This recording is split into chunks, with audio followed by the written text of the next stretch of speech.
I mean, I think we should just rip the Band-Aid off. Talk about his trilogy of Civil War films. Okay. Um, yeah, we were looking. When Corner and Wheat came out, we were kind of thinking that D.W. Griffith might, have some restraint against his bad politics and some good politics. But yeah, it's seeping in. Well, It's seeping in. he's coming from two places. Like if you read his Wikipedia page, like I did, the great researcher that I am, he did come from like a very poor rural background, which sort of explains his kind of political statement through Corner and Wheat of like the man is bringing us down with his expensive bread prices. Right. The little guy is suffering because of these fat cats in wheat on Wheat Street. But then the other thing is that his dad was a Civil War soldier, and Yep. probably told the young son some awful things. I don't know. Seeded terrible, Yeah, terrible even for the time racism into his he mind. he has family history in the Civil War, so it makes sense that he would want to make a sort of loose trilogy of films about it this year. Yeah, and I mean, to his credit, these three movies are not as openly pro-racism and pro-Confederacy as Birth of a Nation is. Yeah. These are kind of deliberately He's working his way up to that. even-handed. Right. He's trying to test the waters to see what's acceptable. These are pretty even-handed. So these three movies that we're talking about are The House with the Closed Shutters, In the Border States, and The Fugitive. Fugitive 1910, not 1980, whatever. I think it's 90 something, but never mind. Sorry, shouldn't have done something in front of the Harrison Ford expert of the podcast. Yeah, so one of the things that I noticed at least about let me see, House with the Closed Shutters is more about just one Confederate guy, but in the Border States and The Fugitive, we want to talk about that even-handedness. Both of those movies are a pretty similar setup of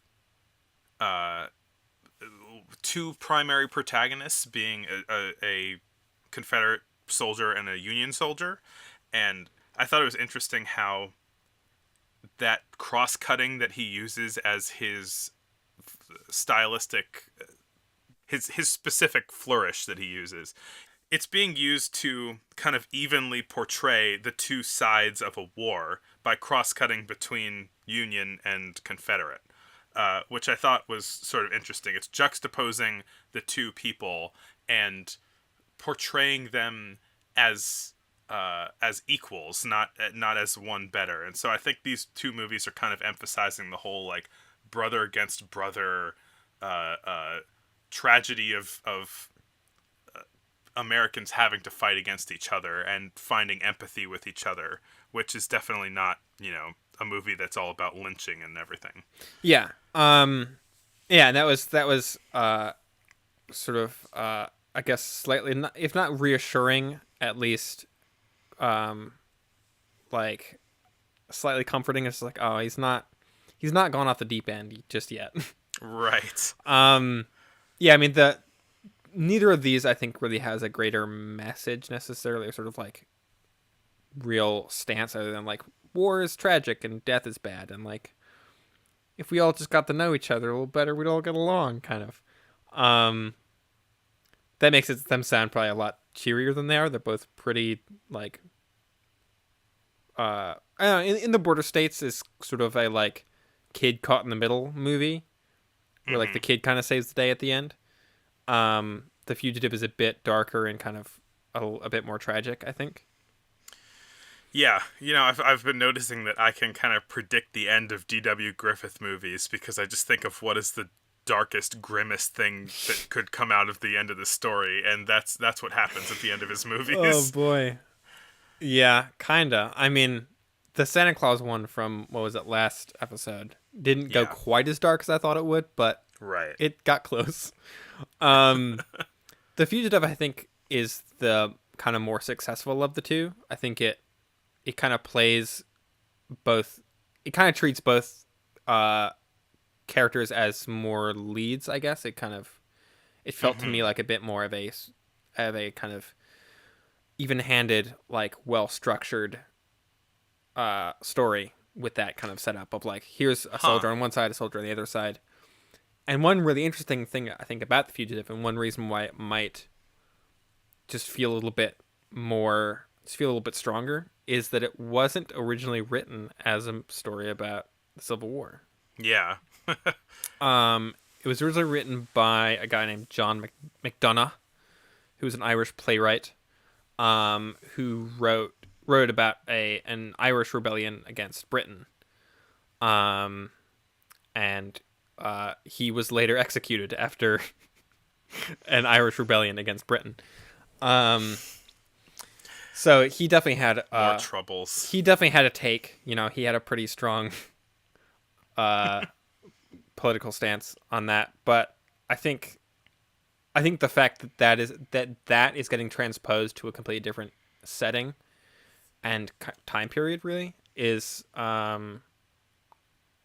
kind of helps the kind of universality of this story, I guess. Yeah, I think with both of these, it is trying to go for something. It's using the Civil War because it is a war where close people were fighting against each other. That he can use, right? Yeah. I don't think that it's trying to invoke any of the baggage of the Civil War in these movies. Where what these movies are about in the Border States and the Fugitive, they're both about showing mercy to your enemies, Mm-hmm. and they're about the kind of horror wrought by people who are close fighting each other. Yeah. Um, They're also very like romantic war movies, I think. They're both about soldiers hiding to yeah, avoid getting killed. Like they're both about people who are just like just hide. Like I can't deal with this. Like I'm not gonna fight. I'm just gonna hide in someone's house, or down a well because yeah, like otherwise I'm just going to get killed immediately. yeah. Briefly, Um, The Fugitive, by the way, is about a Union soldier is who what does he kill a Confederate soldier first? I think I that think so. Yeah, a, I think he. a Union group and a Confederate group clash. The Union soldier kills a Confederate soldier and uh, is on the run from the other Confederate soldiers.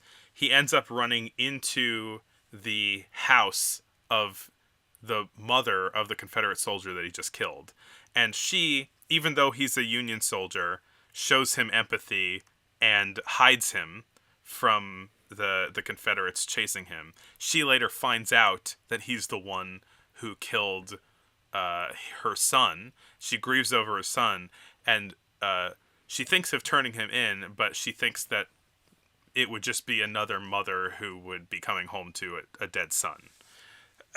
So it isn't great as far as like how or I suppose it isn't portraying war as great in any way. No. And it's Um, not, and it isn't using the baggage of the Civil War. yeah. Um, The other one though, the House of the Closed Shutters, I think is a little definitely I reacted to it very differently from the other two. what was your take on that one? Well, this one is just straight off the bat, like purely a story about the Confederacy. Yes, yeah. Um, There's isn't really a Union presence in it. and it's much more kind of like jingoistic too. It's much less of a, I mean, it's still kind of a like weird, like tragic war story, but it has this whole thing of like the there's a brother and sister who were down in their palatial mansion in the South, and the sister sews a flag and is very proud of it. A Confederate flag. Yeah, yeah, yeah. And then the brother goes off to war, and everyone's all like, celebrating him going off to war. and then he turns out to be a big ol' coward, I guess, and goes and hides. Keeping the theme of hiding during war. And so he runs back home, and then the sister takes his uniform, takes his place, thereby making this movie racist Mulan. And then she goes out to fight and like saves the flag that she made from the middle of the battlefield, and gets killed, saving the flag from being on the ground.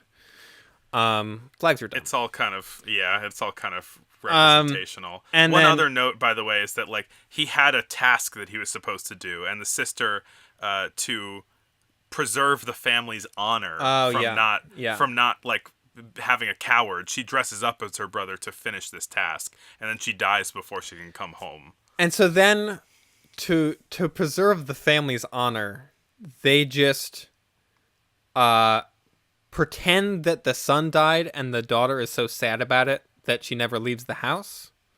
Yeah. Meanwhile, the son is living in the house with closed shutters so no one can see in. Yep. And then like 25 years go by or something. I think there's an intertitle. Yeah. And then we see all the same characters as like wretched old men and women. Like, it's sad. Whatever the intertitle was, it was like 10 or 20 years. It wasn't that long. It's 25, yeah. 25. And they go from like youthful, young, sprightly people to like 90-year-old crones in 25 years. I mean, if you can never leave, I mean, I know this is a relatable feeling right now, but if you can never leave your house for 25 years, living with your parents, yeah. you could probably all turn into decrepit old crones. And so then finally, the brothers' old war pals open the shutters and see him in there, and they're like, "Oh, yeah."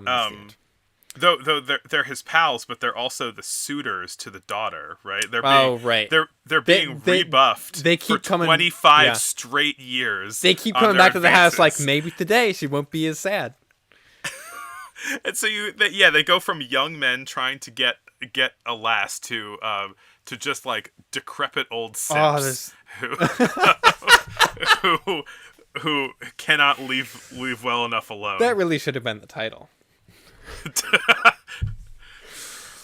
The house with the closed, I don't know. Yeah, the whole kind of like last third of it, I thought played kind of comedically with like the mothers like trying to hide the cowardly brother from people coming into the house and things, and like throwing sheets over him and things. Yeah, I mean, I think the only way you could see it as not comedic is if you are actually taking that honor code stuff seriously. Right, which is, I think it is played serious. Like, it is very much, you're supposed to be like, oh, they can't. How dare he? They can't. He's a deserter. They can't lose their honor. Yeah,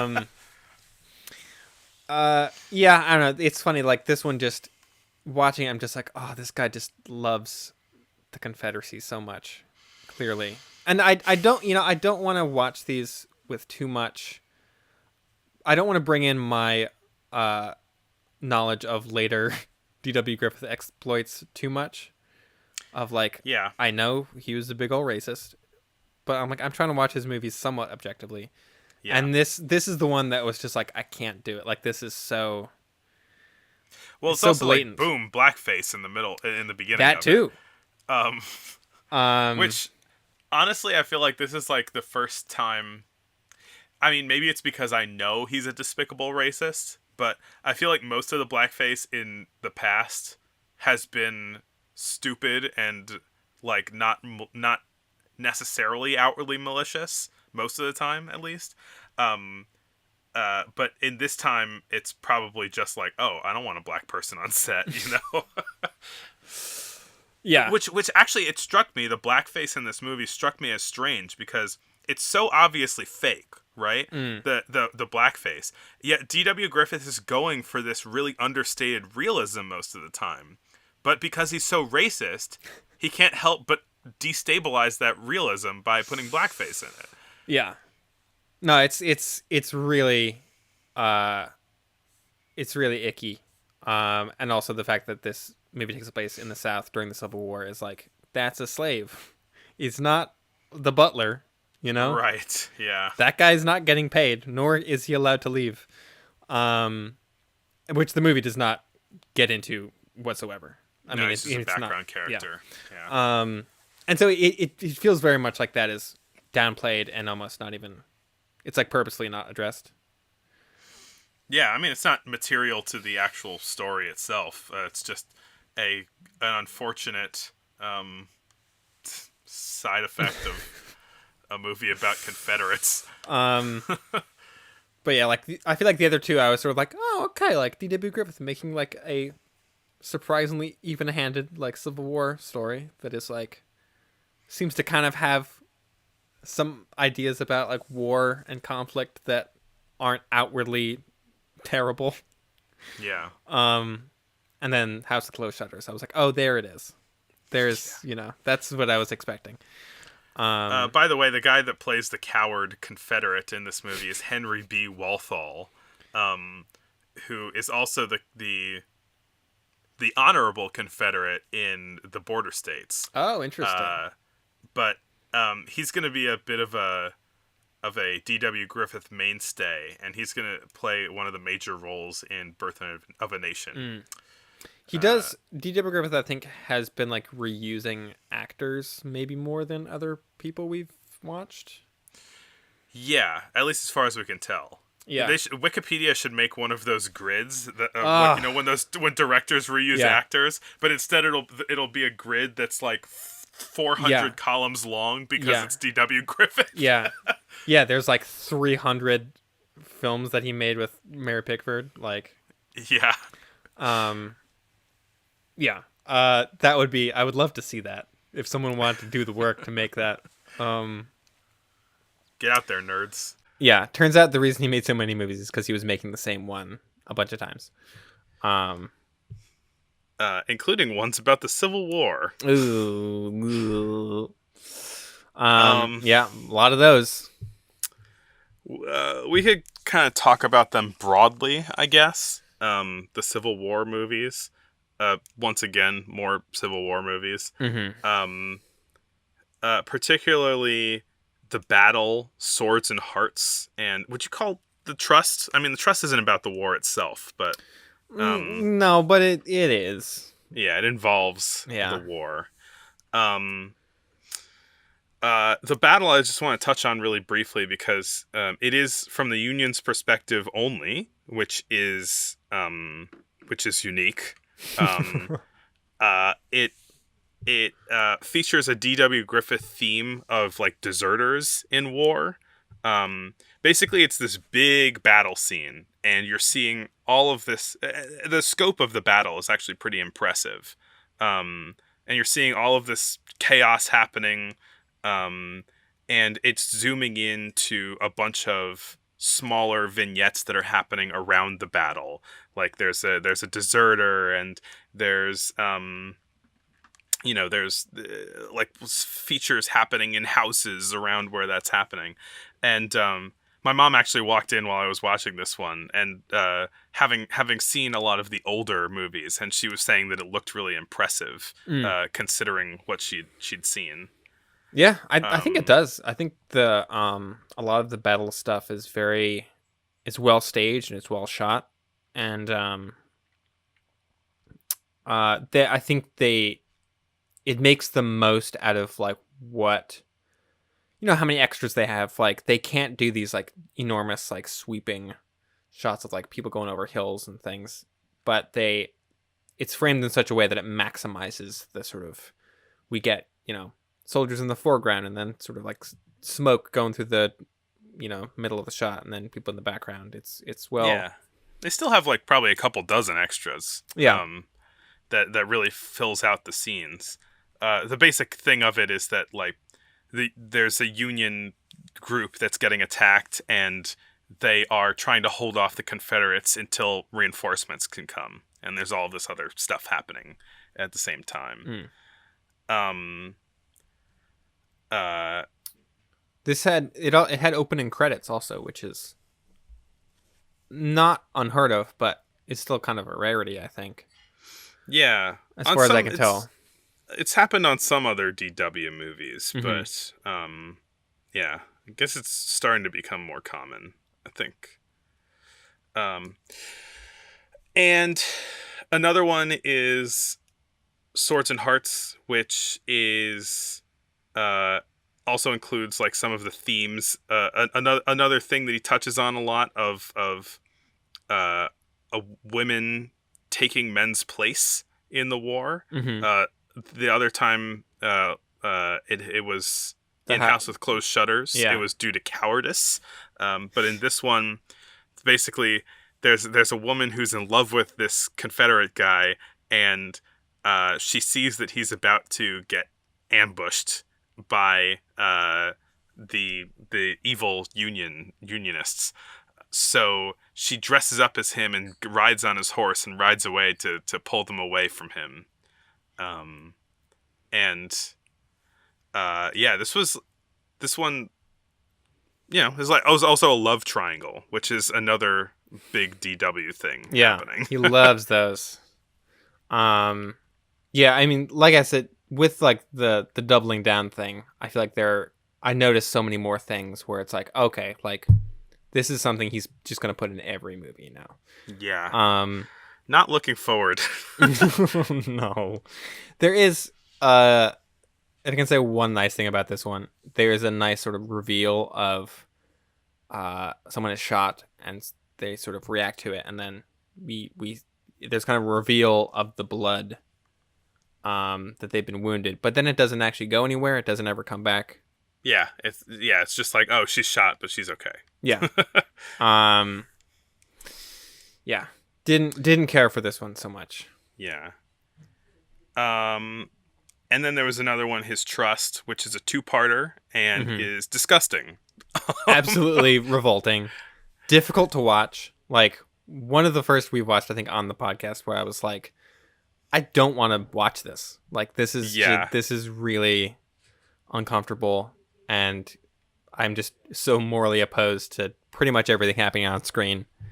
And even like the way it's being shown on screen, it's I hate it.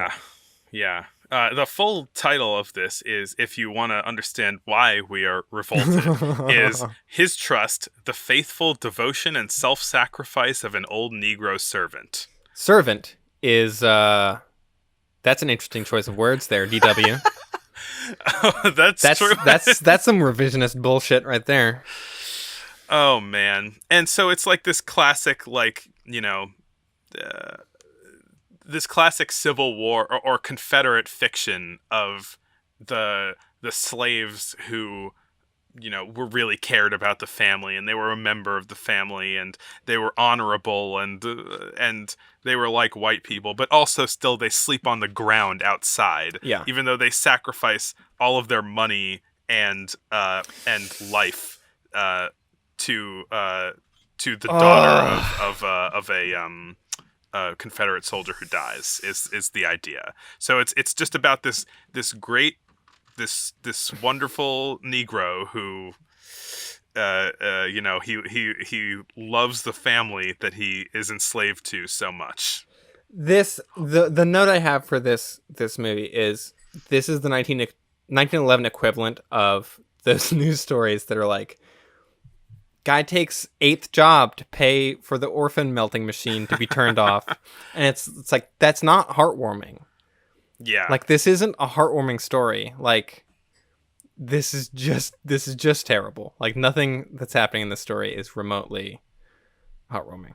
Even though it is you can tell watching it that it's intended to be that way. Yeah. Yeah, so it's like it's I mean, it's respecting black people in only the barest bones way of, like, respecting them for how good they are at being slaves. Yeah. What I wrote for this was the giving tree without the message, Yeah. Because this whole 30 minutes is this guy sacrificing his own meager amounts of money that he has, and all of his energy and time and care for this kid, who it becomes sort of a surrogate kid to him, who is white. And after the Civil War, and he has been freed also. yeah, he can be free, but he chooses to just give his life to his uh, owners. Um, and at the end, it's this kind of somber thing of him kind of reflecting on his service and how good he was, and then dying possibly. Like, he just kind of lays down, and maybe he just dies because he's old at that point. It's it's horrible. I hate it. The giving tree without the message, I think, is the most apt description of this. It's as if at the end of the giving tree, you're like, oh yeah, great, the tree is gone. Everything worked out. That was a good tree. That tree gave everything. Yeah. So good on the tree. Ugh. Yeah. Terrible. If you're watching every movie, don't watch those because they're bad.